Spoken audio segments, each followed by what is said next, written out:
La lutte est donc pour nous une permanence.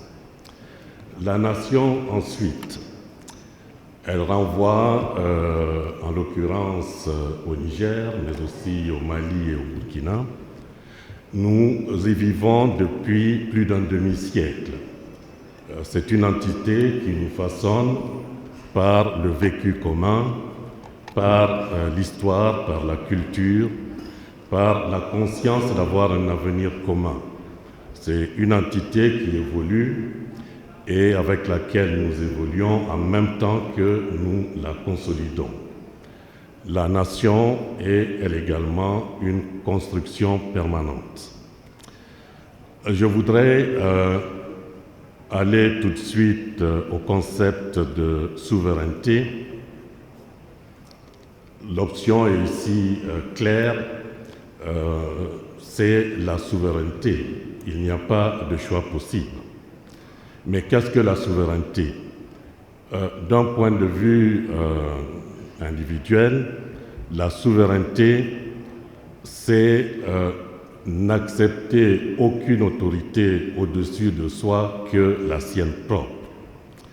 Pour l'État, la souveraineté consiste dans le fait d'être le seul maître à l'intérieur de son territoire et dans celui d'être insoumis à l'extérieur, c'est-à-dire à n'être soumis à aucune autorité sur la scène internationale.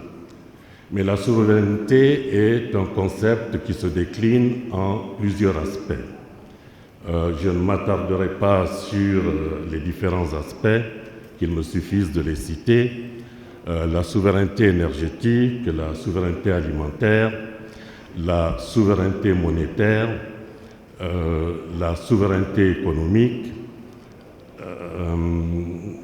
Mais je ferai une mention spéciale compte tenu des circonstances dans lesquelles nous vivons, à la souveraineté militaire.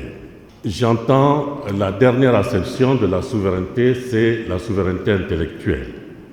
Et j'entends par là la capacité de produire une pensée libre, de produire une pensée analytique et critique, la volonté et la responsabilité de produire nos propres schèmes, nos propres modèles, nos propres concepts, en nous ancrant dans notre histoire et dans notre culture.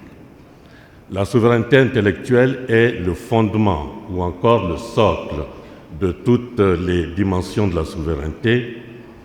Elle participe de l'affirmation de l'identité et de la construction de la conscience nationale.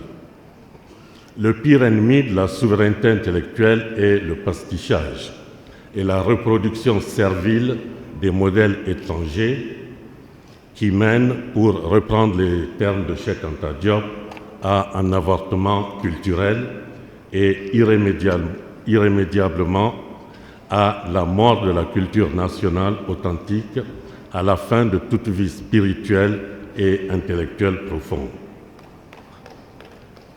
La vérité, c'est qu'en 5 siècles de colonisation, de nombreuses choses nous ont été inculquées. La peur, le lardinisme, le complexe d'infériorité, nos manières de penser, nos comportements, nos institutions, nos lois en portent encore les marques.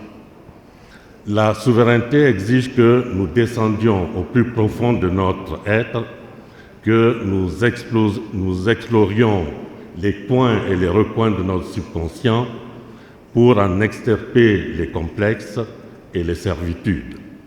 Il faut que nous aseptisions nos manières de penser et d'agir de tous les corps nuisibles introduits par des siècles de domination.